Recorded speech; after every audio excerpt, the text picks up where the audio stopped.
ఈ video bike గురించి అయితే కాదు. చెల్లెల పెళ్లి ఖర్చులు, ఇంటి బాధ్యతలు అన్నీ ఉన్నా కూడా ఒక కల వదలని ఒక సాధారణమైన ఒక అబ్బాయి కథ ఇది. 2 సంవత్సరాలు చేతిలో డబ్బు ఉండి కూడా తన కలను వాయిదా వేసుకున్నాడు.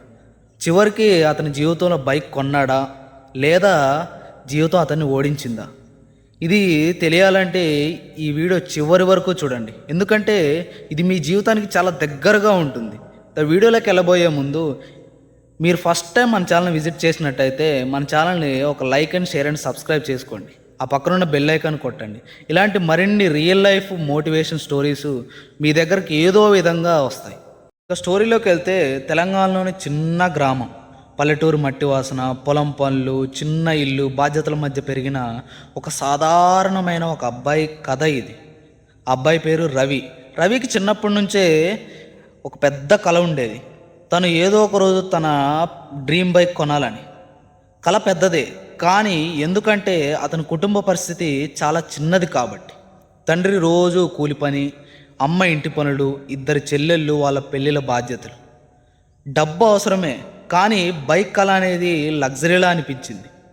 కానీ రవి మాత్రం ఒకటే అన్నాడు, ఇప్పుడు కష్టం, కానీ నా కళ మాత్రం అస్సలు వదలను అన్నాడు. రవి డిగ్రీ చదువుకుంటూనే ఉదయం పొలాల్లో, మధ్యాహ్నం క్లాసులు వింటూ, రాత్రికి చిన్న ఉద్యోగం చేస్తూ, చేతిలోకి డబ్బు రాగానే సగం ఇంటికి ఇస్తూ, కొంత చెల్లెల పెళ్లి కోసం ఇస్తూ, ఆ మిగిలింది తన కళ కోసం సేవింగ్ చేస్తూ అలా గడిపేశాడు.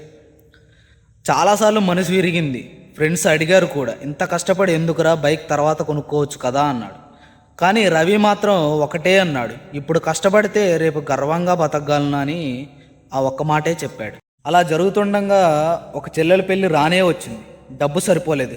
రవి తన సేవింగ్స్ అంతా ఇచ్చేశాడు. కానీ రవి ఆ రోజు కన్నీళ్ళు పెట్టుకున్నాడు. కల వాయిదా పడింది, కానీ కల మాత్రం వదలలేదు. మళ్ళీ మొదలుపెట్టాడు, మళ్ళీ పని చేశాడు, మళ్ళీ సేవింగ్ చేశాడు. అలా 2 సంవత్సరాలు నిద్రలేని రాత్రులు, విపరీతమైన పని, తట్టుకోలేని మాటలు.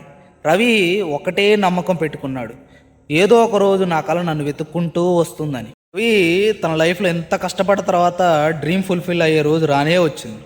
తను షోరూంలో అడుగు పెట్టంలోనే కాళ్ళు చేతులు వణికాయి. బైక్ తాళాలు ఇవ్వంగానే తన కళ్ళెంబటి నీళ్లు తిరిగాయి. అది బైక్ కాదు, 2 సంవత్సరాల పోరాటానికి సాక్ష్యం అని అనుకున్నాడు. అలా బైక్ వేసుకొని గ్రామంలోకి అలా వెళ్తుండగా అమ్మ కళ్ళలో గర్వం చూశాడు, నాన్న ముఖంలో చిరునవ్వు చూశాడు, చెల్లెలే మాటల్లో ఆశ చూశాడు. చివరికి రవి ఒకటే అన్నాడు, కళ చిన్నదైనా దానికోసం చేసే కష్టం చాలా గర్వంగా ఉండాలని. ఈ కథ బైక్ గురించి అయితే కాదు, ఈ కథ నమ్మకం, ఓపిక, కష్టపడే మనస్తత్వం గురించి. ఈ వీడియోని ఎక్కడా స్కిప్ చేయకుండా ఎండ్ వరకు చూసినందుకు థ్యాంక్ యూ సో మచ్ అందరికీ. మీ లైఫ్లో కూడా ఏదో ఒక మోటివేషన్గా చేసే ఉంటారు, మీరు ఏదో ఒకటి జీవితంలో సాధించే ఉంటారు.